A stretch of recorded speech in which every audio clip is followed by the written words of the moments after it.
मोदी लहर है कहाँ। लहर होता तो वो पार्टियों को तोड़ने पर विश्वास करते हैं। भारतीय जनता पार्टी ऐसे तत्वों को, ऐसे लोगों को कहीं ना कहीं मदद करती है जो महिलाओं पर अत्याचार करते हैं, महिलाओं के साथ दुर्व्यवहार करते हैं, महिलाओं के साथ यौनाचार करते हैं। कि महिलाओं ने कमर कस लिया है भारतीय जनता पार्टी के खिलाफ, क्योंकि महिला खिलाड़ियों के साथ जो अत्याचार यौनाचार की घटनाएं हुई उसमें भारतीय जनता पार्टी के सांसद शामिल रहे और उनको बचाने के लिए पूरी भारतीय जनता पार्टी जिस तरह से लगी रही, इसके कारण महिलाओं को इस बात का एहसास है कि भारतीय जनता पार्टी ऐसे तत्वों को, ऐसे लोगों को कहीं ना कहीं मदद करती है जो महिलाओं पर अत्याचार करते हैं, महिलाओं के साथ दुर्व्यवहार करते हैं, महिलाओं के साथ यौनाचार करते हैं।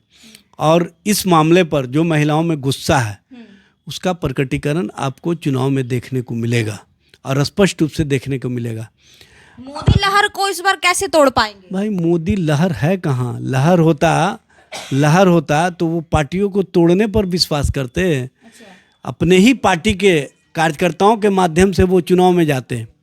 वो पिक एंड चूज कर रहे हैं विपक्षी दलों के उन नेताओं को जो दागी हैं, जो टेंटेड हैं, जो भ्रष्टाचारी हैं।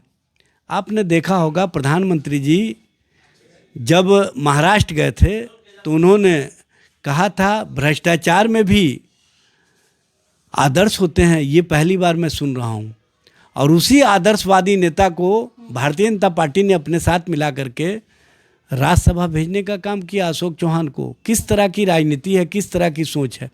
72,000 करोड़ के आरोपी अजीत पवार, जिनके संबंध में प्रधानमंत्री ने सार्वजनिक सभा में कहा था कि इनकी जेल में स्थान है, उनको 4 दिन बाद आपने महाराष्ट्र का डिप्टी सीएम बनाया।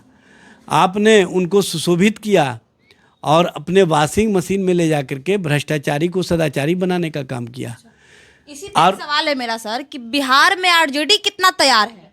आरजेडी पूरी तरह से तैयार है। आरजेडी के लिए जनता का जो अपार समर्थन, जो अपार विश्वास आपने देखा 3 मार्च को पटना की सड़कों पर और गांधी मैदान से लेकर के पूरे बिहार भर में जिस तरह से जनता ने तेजस्वी जी के नेतृत्व पर विश्वास जताया, ये महागठबंधन और राष्ट्रीय जनता दल के लिए कहीं ना कहीं जो समर्थन और विश्वास है उसको हम लोगों ने अपने आँखों से देखा और लोगों ने बताया कि तेजस्वी जी का काम बोलता है।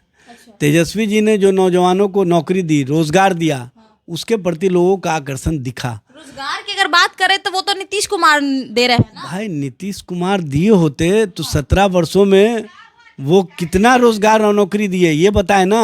और हमने 17 महीने में 5 लाख से ऊपर नौकरी और रोजगार दिया, तो ये हमारे और उनमें फ़र्क है। और सबसे बड़ी बात यह है कि 2020 के चुनाव में जब तेजस्वी जी ने कहा था कि हम 10 लाख नौकरी देंगे, तो मुख्यमंत्री जी ने चुनावी सभा में उपहास किया था और कहा था कहाँ से लाएगा पैसा, तनख्वाह कहाँ से देगा, जेलवा से लाएगा, बप्पा के यहाँ से लाएगा।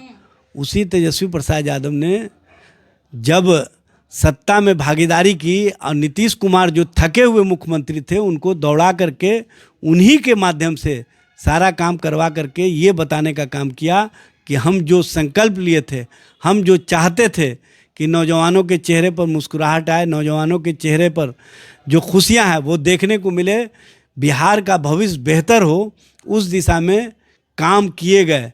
और ये काम दिख रहा है, ये बताने की आवश्यकता नहीं है। और आप देख रही हैं कि जिस दिन से हम लोग सत्ता से बाहर हुए, लगातार वैकेंसियों को कहीं ना कहीं वापस लिया जा रहा है।